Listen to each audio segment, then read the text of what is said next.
दरअसल नरेंद्र मोदी जी ने संसद में कहा कि इस बार हमारी सरकार 400 पार लाएगी। उन्होंने एक बात और कही जिस पे बड़ा विवाद होने को है। उन्होंने कहा कि इस बार का जो चुनाव होगा वो कुछ बड़ा होने वाला है। क्या बड़ा होगा, क्या अंदेशा लगाया जा सकता है? इस वक्त हमारे साथ कांग्रेस के राज्यसभा सांसद राजमणि पटेल साहब हैं। बहुत बहुत स्वागत है सर आपका। बहुत बहुत धन्यवाद। कैसे देखते हैं सर, नरेंद्र मोदी जी ने कहा कि ये जो तीसरी बार का चुनाव है ये सबसे बड़ा महत्वपूर्ण चुनाव है। क्या महत्वपूर्ण चुनाव होगा? एक तो ये कथन जो है मोदी जी की तानाशाही की पराकाष्ठा है कि जो तानाशाह हो जाता है उसको अपने अलावा दुनिया में कुछ नहीं दिखाई देता।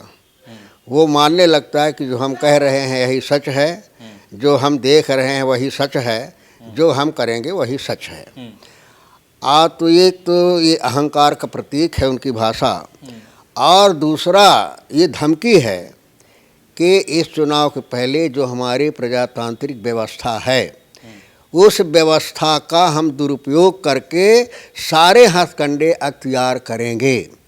हम सीबीआई का, ईडी का दुरुपयोग करके विपक्ष को ख़त्म करेंगे, सारे विपक्ष के लोगों को जेल भेजेंगे, केस मुकदमे में फंसाएंगे और न्याय की आवाज़ उठाने वाले को हम ठिकाने लगाएंगे। तो जब हमारे विपक्ष नहीं रहेगा, विपक्ष के नेता नहीं रहेंगे, प्रजातांत्रिक व्यवस्था नहीं रहेगी, तो निश्चित रूप से तानाशाही के आधार पर एक बहुत बड़ा निर्णय है प्रजातंत्र के खिलाफ, संविधान के खिलाफ। जहां संविधान की कोई कीमत न रह जाए, संवैधानिक प्रावधानों का कोई काम न रह जाए, ऐसे स्थिति में चुनाव कराना जो है निश्चित रूप से ये कहा जा सकता है कि बहुत अहम मुद्दे पर ये चुनाव होगा। यही उनका अहम मुद्दा है। सर, जिस तरीके से कहा जा रहा है, खरगे साहब ने कहा कि अगर 2024 में नरेंद्र मोदी जी जीत जाते हैं तो आगामी 25-30 साल तक कोई चुनाव नहीं होगा। क्या बिना चुनाव के लोकतंत्र हो सकता है देश में? नहीं, लोकतंत्र का सवाल ही नहीं है, और लोकतंत्र पर इनका विश्वास ही नहीं है। लोकतंत्र चाहते ही नहीं है। ये तो चाहते हैं कि किस तरह से अंग्रेज़ों की तरह यहाँ पर पूंजीपतियों का शासन हो जाए, इस देश का पूंजीपति राज्य करे, वो इस देश का मालिक रहे, उसका इस देश के संसाधनों पर मालिकाना हक रहे और उसके हाथ में सारे कायदे कानून रहे, और इस देश के मेहनत करने वाले 90% जनता गुलामी की ज़िंदगी जिए, उनके रहमो करम पर ज़िंदगी जिए। ये मोदी जी का लक्ष्य है। और वो ठीक उसी तरह की पद्धति, जैसे आप देखो कॉलेजियम सिस्टम लागू किया ना, कॉलेजियम सिस्टम में क्या हो रहा है, मेरिट, प्रतिभा, नंबर एक तरफ है, और जिसका चयन हो गया वही योग्य हो गया, वही समर्थवान हो गया। तो उसी तरह से चुनाव होंगे। कैसे होंगे? कमेटियां बनाएंगे, और कमेटी जो है तो बैठक करेगी, कमेटी निर्णय करेगी कि सांसद कौन हो, कमेटी निर्णय करेगी कि विधायक कौन हो, कमेटी निर्णय करेगी कि जिला पंचायत का अध्यक्ष कौन हो। अब इसको आप चुनाव कह लीजिए, प्रजातंत्र कह लीजिए, तानाशाही कह लीजिए, जो कहना हो कह लीजिए। तो ये सिस्टम मोदी जी लाने वाले हैं। जिस तरीके से बिहार में राजनीतिक माहौल उठापटक देखने को मिलता है वो कहीं ना कहीं संशय का माहौल देखने को मिलता है। आपकी सरकार थी बिहार में, नीतीश कुमार जी ने तोड़ के बीजेपी का पाला बदल लिया, जबकि उन्होंने कहा था कि कुछ भी हो जाएगा, हम मर जाएंगे, मुझे मरना पसंद है, लेकिन हमें उनके साथ जाना पसंद नहीं है। और उन्होंने ही बीजेपी को दिया था नाम बीजेपी, यानी बड़का झूठा पार्टी। अब तो सर सरकार तोड़ दिया, आपको चले गए एनडीए के साथ। देखिए, ये दुनिया में हर तरह के लोग होते हैं। हजारों लोग हमारे ऐसे होते हैं जो विचारधारा के लिए, देश के लिए, मूल्यों के लिए, अपने बचनों के लिए कुर्बानी देते हैं।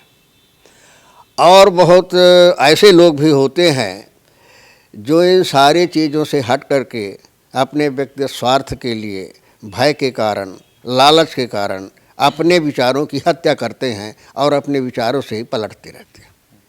इसी तरह के क्रम में मोदी जी आते हैं, जिनका तो पलटू राम नाम ही हो गया है। कॉमन आदमी कहने लगा कि पलटू मार हैं, इनके बराबर पलटू मार कोई दूसरा है नहीं। तो क्या अगर दोबारा नीतीश जी कहते हैं कि हम आपके साथ, कांग्रेस के साथ मिलकर सरकार बनाएंगे, तो क्या उम्मीद है आप लोग स्वागत करेंगे नीतीश जी का? नहीं, हमें तो ये हमारा व्यक्तिगत विचार है और व्यक्तिगत राय है कि इस तरह के विचारधारा के लोगों को कभी तरजीह नहीं देना चाहिए, क्योंकि हमारी जो परंपरा रही है, हमारा जो इतिहास रहा त्याग और बलिदान का, मूल्यों की लड़ाई लड़ा है और मूल्यों के लिए अपने वर्तमान की कुर्बानी दी है। तो जहाँ इस तरह की पार्टी की विचारधारा रही हो, लोग रहे हों, वहाँ इस तरह की विचारधारा को कतई स्थान नहीं देना चाहिए।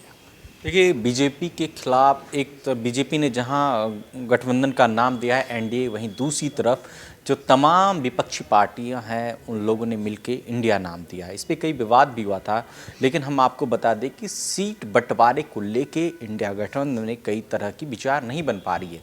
जहां एक तरफ ममता बनर्जी ने पश्चिम बंगाल में कांग्रेस 42 सीटों में से सिर्फ 5 कांग्रेस को देने की कोशिश की है, वहीं दूसरी तरफ अखिलेश यादव सिर्फ 11 सीटों पर यूपी में सीमित कर देना चाहते हैं। कैसा लग रहा है सर सीट बंटवारे को लेकर? देखिए, ये आप खुश हैं? नहीं, देखिए ये दूसरा मामला है। सवाल इस बात का नहीं महत्वपूर्ण नहीं है। महत्वपूर्ण ये है कि आज जिस तरह से एक विचारधारा देश को तोड़ने में लगी हुई है, देश में नफरत फैलाने में लगी हुई है, प्रजातांत्रिक मूल्यों को ख़त्म करने में लगी हुई है, आज ये राष्ट्रीय संकट की स्थिति में है। और जब राष्ट्र के संकट में हो, ऐसे स्थिति में सभी विपक्ष की विचारधाराओं को एक साथ काम करना चाहिए, एक साथ लड़ना चाहिए, एक साथ काम करना चाहिए। एक पवित्र उद्देश्य है, जिससे पवित्र उद्देश्य को लेकर के राहुल गांधी ने, कांग्रेस ने प्रयास किया और कर रही है। तो महत्वपूर्ण ये है। अब उसमें कौन सा दल अपने विचारधारा से भटक जाता है, कौन कितना क्या करता है, ये मटीरियल है। तो एक सवाल ये भी है सर कि जिस तरीके से हम देखते हैं कि जो इंडिया गठबंधन में पार्टी नेता होते हैं वही अगर बीजेपी में जाते हैं तो साफ हो जाता है, कहा जाता है कि जो उनका बेदाग चेहरा था एकदम साफ हो गया। कहीं ना कहीं लोग इस बात का भी, इन शब्दों का भी यूज़ कर रहे हैं कि बीजेपी एक वॉशिंग मशीन है। कैसे देखते हैं?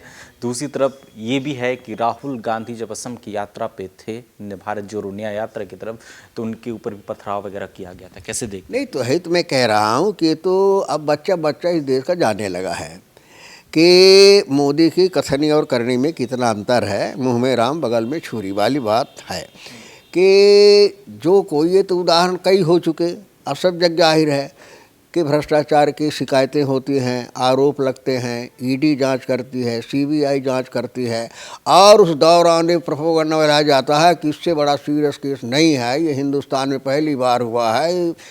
तरह तरह के जितने गुणगान उसके गाए जाते हैं और जांच भी नहीं होती उसकी।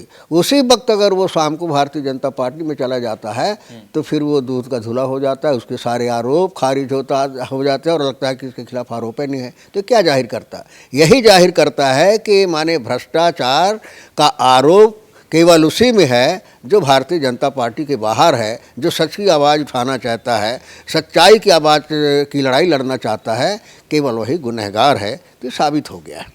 तो ये थे हमारे साथ राजमणि पटेल जी। आप इनकी बातों से कितना सहमत हैं? कमेंट बॉक्स में अपनी राय जरूर दें। शुक्रिया।